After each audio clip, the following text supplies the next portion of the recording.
Up until the official debut, which is expected in January, leaks regarding the Samsung Galaxy S25 are likely to continue to appear. A look at the possible Ultra model's design is now possible thanks to two recently discovered photos.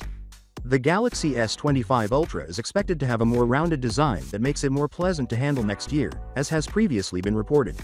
However, a new post by popular tipper Ice Universe indicates that the back camera design will likely stay mostly the same. According to the article, a Samsung Galaxy S25 Ultra cover with 6 barbecues that resembles the design of the current model is shown. For reference, the Galaxy S24 Ultra has a 200 megapixels wide, 10 megapixels telephoto, 50 megapixels periscope, and 12 megapixels ultra-wide camera setup with up to 5x optical zoom. These include 4 for the cameras, a flashlight, and a laser distance meter for autofocusing.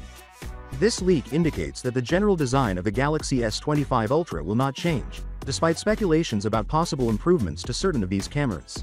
More information is available from Ice Universe, including a drawing that contrasts the bezel and corner of the current Samsung Galaxy S24 Plus with what the Galaxy S25 Ultra is likely to have.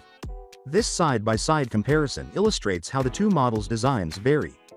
This leaked photo confirms the rumors that Samsung plans to significantly lower the bezels on its smartphones for the next year.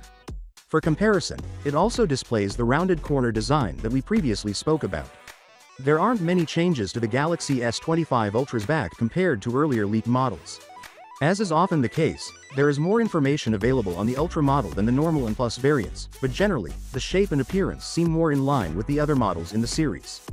According to reports, the Ultra's screen would be 6.86 inches instead of 6.8 inches, a tiny increase. It is expected that the Galaxy S25 series will be announced during the week of January 13, 2025, much like the Galaxy S24 series was on January 17. This would occur shortly after the conclusion of CES on January 10. Finally, what are your thoughts about it? So without being said, let me know your thought in the comment below, and if you are new here, please subscribe. Peace out.